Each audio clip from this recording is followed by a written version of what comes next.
Hello guys, and welcome to the second video of our summer series for this season. And as usual, after the draft revisit, we take a look at the season that unfolded, and this time we're taking a look at the 2018-19 UDL season. But before we go into the UDL season, we can first take a quick look at what happened around the NHL in this particular season. And what the first thing is that Kucherov was the best player in the NHL and the UDL. He won most of the categories, and also Tampa Bay had a dominant regular season, but I think we all remember how that ended. So it was not a happy ending for the Tampa Bay. And also, what else? Ovechkin had another 50-goal season, and Draisaitl was the only other player that reached the 50-goal club during that season. But Ovechkin was humming along still at his amazing pace. What else? Maybe not something that we all remember. That Evander Kane was the best power forward in the league.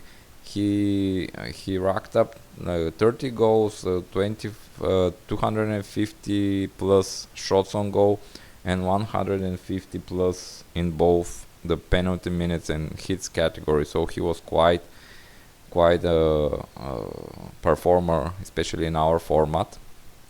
And that must have been the time before that Tkachuks took over that role. And another thing is that at 36 years old, Mark Giordano had a career year, which brought him the Norris, and he was quite a valuable asset in our format as well. And the next before we go and look in how our regular season unfolded, the highlight maybe of this video is that we look back at some of the biggest trades of the season. And to make a smooth transition, the first trade involves the mentioned Mark Giordano, and it involves the Ramparts and the Blazers. If you remember from the draft revisit video, Fabrice, the owner of the then owner of the Ramparts, was definitely in win now and all in mode. So that was another deadline acquisition for him. So he brought in Mark Giordano, the aforementioned Norris winner of the season. So he was basically the best defender this season. And traded away a couple of picks and a couple of younger players. And the highlights or the biggest assets that Greg got back was the 2019 first round selection, which actually turned out to be quite high, third overall. And he selected Bowen Byram with this pick. And also you see that the later picks involved the one that the Ramparts got was eventually used by the Tigers, who drafted Ville Heinola in the third round in 2018. 2018. I think this must be 2019 because this is some mistake. But this trade happened after the 2018 draft, so I think it was 2019. Oh, the next trade on the list is actually a bunch of trades grouped together. First, on the top between the Ghosts and the Solar Bears are two separate trades, and the one below is quite related, so that's why I put them all together. So the first trade, the one for Zadina for Hellebuck, basically the main pieces in this, was done in the off season. So Jay was trying to get a quality goaltender, and this to just give you some background, if you don't remember or can easily recall what happened 6 years ago. This was Hellebuck in the final year of his ELC deal in the UDL. So we are talking here about 1 plus 4 years of potential control over Hellebuck as a pretty good price. And Will got Zadina, who he thought very highly of at the time, and also Kupari and Sekera. Jay got a bunch of young players and assets, but none of them actually turned out to be anything great. And in the next trade, which between the same two teams, but around the trade deadline, Jay traded Matthew Joseph back to the Sour Bears along with Teravine and Shen and Jonathan Berggren, who turned out to be the most valuable asset that the Sour Bears got out of this trade, in return for basically renting Blake Weaver, who was having quite a season at the time, and Wemberg, Asplund, and a 2019 fifth, who eventually was used by the Steelers to draft Vladislav Kolechonok. And the other trade below is a couple of days after the one above, so both of them are trade deadline deals. So after Jay got Wendberg, he packaged it along with the same 2019 fifth, who eventually got to my team before the next draft. But he traded also Hellebuck and Wendberg, so and basically three of the assets that he got from the Sour Bears, along with Borokop, to get Pietrangelo and Quick and 2020 second, who was later used by the Ramparts to draft Marat Kusnudinov. Damn, some of the Russian names are difficult even for me. And Jay was basically trying to fix his goaltending because Hellebuck wasn't giving him the goaltending he was hoping for, but Quick was not the solution. But Pietrangelo at least helped the goals along for through the end of the season to make a better run. And we will look at how far the goals got in the next few slides. But this package of trades were basically intertwined, so I couldn't separate them. And the next and second biggest trade of the season, okay, it's not strictly ranked, but more or less, is a trade between the Tigers and the Warriors, which was done, I think, it was quite not a deadline deal. I think it was mostly more towards the beginning of the season, but basically the Tigers, who were having a strong season, got Victor Hedman, which was the main asset in this trade, but the Warriors got a pretty good return for this trade, because I think JT Miller played quite for some years for Sparta and now the Cape Breton franchise and for Ajay. And also they got the 2019 first and drafted Philip Broberg with this selection. Philip Broberg, who is suddenly, I think, very popular after yesterday's offer sheet. And also some decent players for the present time, and a Martin Kaut selection, which was part of the last video where we discussed that many of those 2018 prospects didn't really pan out. And the biggest trade, I think, arguably, of course, of this season was the one that actually happened before the season and before the draft, involving the Steelers and the Ramparts. And again, we come back to the Ramparts, who were basically pushing all in, and they traded away the first overall selection, which was the known at the time of the trade that it's the first overall selection in the Rasmus Dahlin draft. So basically I got Dahlin and Zibanejad, who was a original selection in the original prospect draft. So I was happy to get one of my original picks back in exchange for Gostis Bear, Ryan O'Reilly, Chris Russell, and Bobby Ryan. Chris Russell and Bobby Ryan were not major contributors, but Ryan O'Reilly turned out to be very key.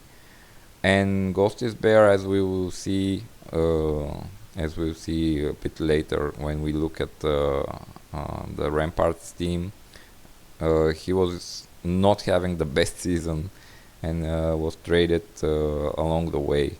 So he didn't even finish the season with the Quebec franchise. But they still had a very strong season. So how strong and how did the regular season go? These are the standings. And you see that the Ramparts won the regular season, and they were ahead of the Lumberjacks.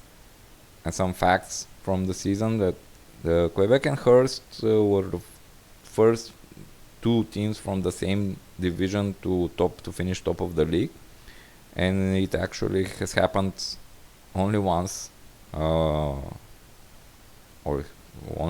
it was this season when Las Vegas and Wolfsburg finished first and second for the Norris. And here we can look at the main contributors from both of these, the powerhouse teams of that particular season. And you see that here Giordano, which was a deadline acquisition by the Ramparts. They have Vasilevsky, Marchand here. Ryan O'Reilly is also among the main guys. Matthew Tkachuk is coming along for them. And Landeskog was actually the player who was acquired in the trade that sent Ghostis Bear away. And basically it was more or less a 1-for-1 trade, so that's why it wasn't in the biggest trades. But that's quite a strong team. And on Kevin's side, the Lumberjacks, they had the dynamic and ultra dynamic duo of Ovechkin and Burns, who were like two of the top 5 players for the season. And also they had maybe one of the last good years of Jonathan Taves, Bergeron. Ben Bishop was a recent auction signing for the Lumberjacks, and he was carrying a hefty contract, but in this particular season he was well worth I think 9.5 million or something like this. Of course, another Kevin's guys, like the Skinman is here, so quite a strong team indeed. So it was not a surprise that these two, and the Alams division was the other very strong division other than the Patrick, and actually it had 3 teams that were battling in the Hamilton, Kansas City, and Upper Canada team. So all of them were quite strong and pretty close in the end in the standings.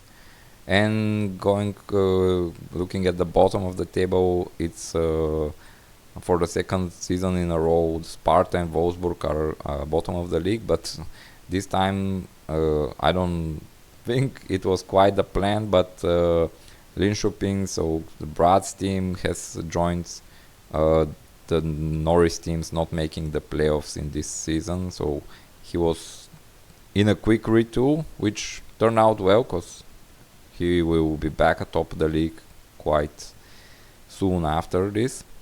And it was the first Norris title for Jay and the San Diego Ghosts at the time. So it was turning out to be a good season after we mentioned that the draft wasn't as successful as Jay would have hoped. But the season wasn't, or definitely was, one of the better ones for the Ghosts. And here's something I found on the message board from that season. We did, it was actually started by Brad. We had a thread on the message board with self-review in the mid-January, so basically before the trade deadline, where we stand.